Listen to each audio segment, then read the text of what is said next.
Hello everyone, જય શ્રી કૃષ્ણ બધાને. Welcome to my channel Shraddha's Gita challenge.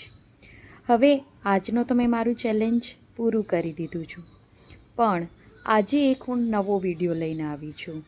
હવે આ વિડીયો શેનો છે કે અત્યારે આપણા ભારતમાં એક સૌથી મોટો મુદ્દો ચાલી રહ્યો છે.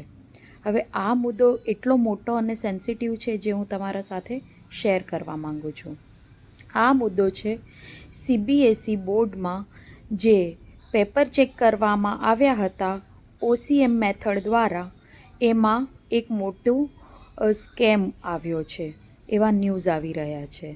હવે આ બહુ મોટો સ્કેમ છે. આના કારણે આ વખતે જે 2026માં જે વિદ્યાર્થીઓએ 12થના સીબીએસઈ બોર્ડની એક્ઝામ આપી હતી એમના માર્ક્સમાં બહુ બધો મોટો તફાવત આવ્યો છે.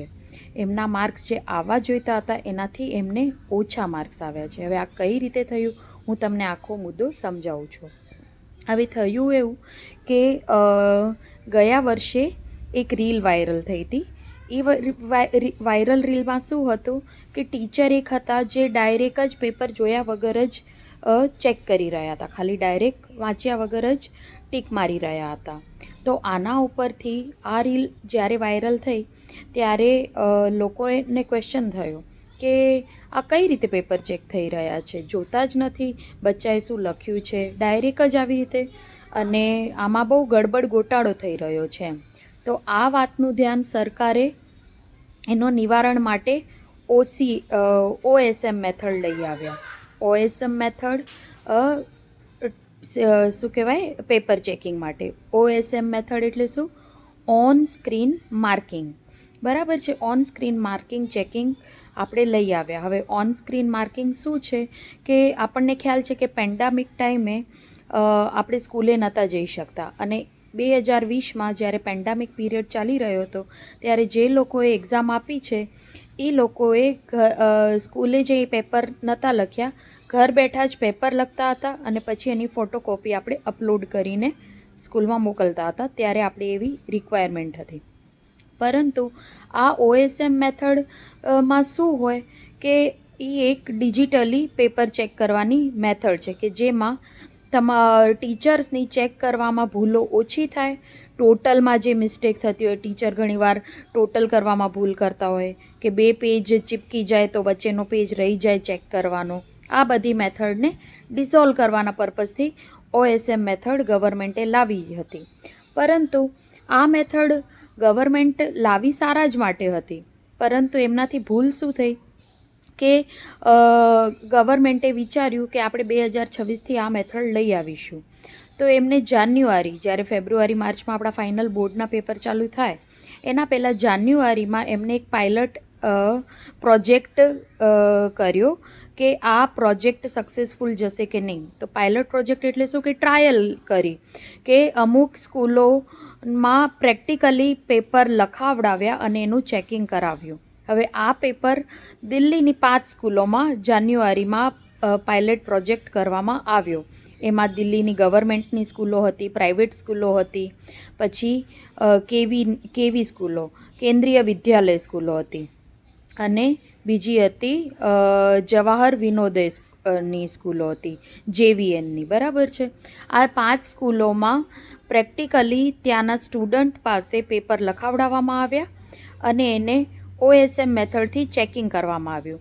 હવે એ રિપોર્ટ હવે અત્યારે એવું આવે છે કે જે ટાઈમમાં એ પાયલોટ પ્રોજેક્ટ કરવામાં આવ્યો હતો જાન્યુઆરીનો, એ સંપૂર્ણપણે એ ટાઈમમાં ફેલ થયો હતો. એમ કે ત્યારે જ્યારે ઓએસએમ મેથડથી ટીચર ચેક કરી રહ્યા હતા પેપર, તો માર્ક્સ જ્યારે ટીચર વધારવા જઈ રહ્યા હતા, એકચ્યુઅલી જે માર્ક્સ હોય એ લખવા જઈ રહ્યા હતા એ લખાઈ નહોતા રહ્યા, એનાથી ઓછા માર્ક એક્સેપ્ટ કરી રહ્યું હતું, આ ડિજિટલી વર્ક કરી રહ્યું હતું.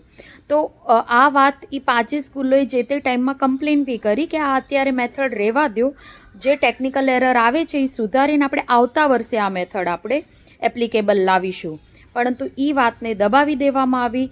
આમ કહીએ ને, ધ્યાન બહાર જ કાઢી નાખી, એક કાનેથી સાંભળીને એક કાને કાઢી નાખી અને કીધું કે ના ના, ભલે ગડબડ હોય પણ આપણે આ વખતે જ લાવવું છે એમ. તો આ વખતે જ્યારે ફેબ્રુઆરી માર્ચમાં જ્યારે ફાઇનલ એકચ્યુઅલી સીબીએસઈ બોર્ડમાં એક્ઝામ લેવામાં આવી અને આ મેથડ એપ્લાય કરવામાં આવી, પછી શું થયું કે જ્યારે રિઝલ્ટ આવ્યું ત્યારે કેટલા બધા સ્ટુડન્ટ્સની કમ્પ્લેન ગઈ કે મારા માર્ક્સ મને જે આવવા જોઈતા હતા એનાથી ઓછા છે એમ.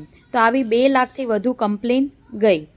આ કમ્પ્લેનો ગઈ ત્યારે પેપર ચેક કરવામાં આવ્યું અને આ કમ્પ્લેન ગઈ તો પેપર ચેક કરવામાં આવ્યા. હવે એકચ્યુઅલી આમાં ગડબડ તો નીકળી જ કે ખરેખર માર્ક્સ બાળકને ઓછા જ મળ્યા છે. હવે ગડબડ તો થઈ, ઠીક છે, પરંતુ આના માટે એકચ્યુઅલી જે અમુક કંપનીઓ હોય કે જે આ મેથડ માટે હેલ્પ કરતી હોય, તો હવે ગવર્મેન્ટે બીજી શું ભૂલ કરી કે જેને આ કોન્ટ્રાક્ટ આપ્યો હતો ને એ કંપની આગળ ઓલરેડી એને ગાફલત થયેલી હતી. જે કંપની દ્વારા આ કામ કરાવવામાં આવ્યું હતું એ એકચ્યુઅલી અક્યુરેટ કામ નહોતી આપી રહી અને એને જ આ કામ આપવામાં આવ્યું. હવે આટલી એ ભૂલ થયા પછી જ્યારે સ્ટુડન્ટ્સ પેપર કહે છે કે મને આપો, મારે જોવા છે મારા પેપર, તો એના માટે પણ બચ્ચાઓ પાસે પૈસા લેવામાં આવ્યા પર પેપર કે તમે એટલા પૈસા આપો. પૈસા માંગ્યા પછી જ્યારે એકચ્યુઅલી એમના હાથમાં પેપર હેન્ડઓવર કરવામાં આવ્યા તો એમાં બી ગાફલત હતી કે એક છોકરીએ, જેમ કે એક એવી રીલ વાયરલ થઈ હતી કે એક છોકરીએ એના 4 સબ્જેક્ટના પેપર ચેક કરવા માટે મંગાવ્યા. હવે એને 4 જે પેપર આવવા જોઈતા હતા એમાં 3માં તો સેમ જ પેપર આપી દીધું, 4 અલગ અલગ પેપર ના આપ્યા, 3માં એક જ કોપી આપી દીધી એક જ સબ્જેક્ટની. પછી એક સ્ટુડન્ટ સાથે એવું થયું કે જ્યારે એને કોપી મંગાવી તો એ કોપી એટલી બ્લર દેખાઈ રહી હતી કે કોઈ વાંચી જ ના શકે કે એને શું લખ્યું છે. તો એને એ જ ક્વેશ્ચન કર્યો કે મને આ વંચાઈ જ નથી રહ્યું તો સામેવાળાએ આના ઉપર માર્ક્સ કઈ રીતે આપ્યા હશે, આ પ્રોપર ક્લિક જ નથી થયું. અને અમુક સ્ટુડન્ટ્સે એવી કમ્પ્લેન કરી કે જે અમે કોપી મંગાવી એમાં ફર્સ્ટ પેજ તો મારું હોય પણ પછીના જે પેજ હોય એ બીજી કોપીના હોય છે, બીજા વ્યક્તિના બી હોઈ શકે છે. આવી રીતની ઘણી બધી ગાફલતો 12th બોર્ડના જ્યારે CBSEમાં જ્યારે OCM મેથડ કરવામાં આવી ત્યારે આ પ્રોબ્લેમ થયા છે.